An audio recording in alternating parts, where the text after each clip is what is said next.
Why do some insects never get sick? Because they have antibodies. Hey everybody, Organized Biology here, where we make difficult biology concepts simple. And today we're talking about acquired adaptive immunity. And anytime you're talking about adaptive immunity, we need to know that we're talking about antibodies. And I'll be drawing these like this from now on. And these antibodies are made to attach to specific pathogens like viruses. And as you see, the antibodies attach to the virus and it actually neutralizes the virus and targets it for destruction. So it's very important, if we're gonna fight off some sort of disease, we need to have these antibodies. Now, with these antibodies, there's two main routes that we can get them. One way is called passive acquired adaptive, and one is called active. Now think about those names. First, let's start with passive. If you're a passive person, you kind of just sit back and let things happen. And when we're talking about passive acquired adaptive immunity, we're talking about we are receiving these antibodies from a separate source. So anytime I'm talking about passive, if this is you, you are going to receive antibodies from somebody else. Or something else, actually. So that's one way we can get these antibodies. Something else has them, gives them to us. But the better way is actually active acquired adaptive immunity, because active, think of the word, you are active in the process, right? And this is when your body will be stimulated to produce the antibodies yourself. So in this case, you're gonna have some sort of stimulus that's going to be acting upon you, and your B cells, lymphocytes that are actually gonna make these antibodies, are actually going to learn how to make the antibodies themselves. Now pause right here. Which of the two do you think will be most beneficial for you in the long run?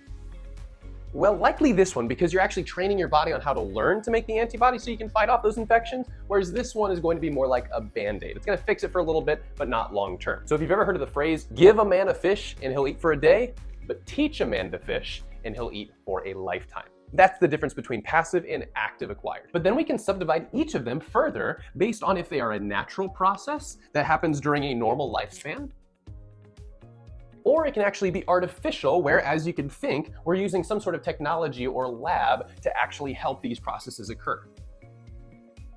So you guys are smart people. You can probably think of different natural ways that we could learn how to make antibodies as well as how we receive them. And you can probably think of a couple artificial. So let's go through each to make sure we're all on the same page. And if this has been helpful so far, please consider liking this video and subscribing to the channel. So let's do active natural immunity first. What do you think is a natural process by which your body will learn how to make antibodies? What's the easiest one? You get sick. So in this case, let's say that stimulus is going to be that virus that we were talking about. And when your body's infected with that virus, it will learn how to make antibodies specifically for that virus. So think about it. You're actively making the antibodies, and it's a natural process. We all get sick, right? So it would be considered natural active acquired immunity. Wonderful. Now let's think of an artificial way. Somehow we give a stimulus to your body and you still make the antibodies. Well, this one would likely be some sort of vaccination. What vaccinations usually do is usually give you some sort of weakened or dead virus. And since it's dead, you're not gonna get sick from it, but your body sees that as foreign and once again learns how to make the antibodies for that virus. Now, why is this artificial rather than natural? Because we produce the vaccination with that dead virus in a lab specifically. So that's why it's artificial active acquired immunity. Now hopping over to this side for passive natural. This one's a little more interesting. One example of a passive natural process, so once again, we're receiving antibodies from an outside source and it's a natural process, is actually breastfeeding. So if you look at breast milk, there's actually some antibodies inside of it that mother has actually produced. And when breast milk is given to baby will receive some antibodies that will help them fight off certain viruses and other things that mother has been exposed to. Now, this isn't a long-term solution. It's not a long-term fix because baby doesn't actually learn how to make its own antibodies, but it's a great way to prevent baby from getting too sick towards the beginning of its life. So breastfeeding would be a part of a passive natural acquired immunity. And last but not least, passive artificial. This was made very popular during COVID times, and it's the donation of something called monoclonal antibodies.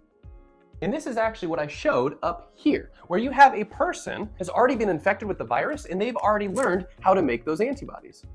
So since some of the antibodies are actually chilling inside of this person's bloodstream, we can actually separate out the antibody components in their bloodstream and donate it to a recipient, a patient. So now this person would have some antibodies to help them fight off any sort of virus that they currently have.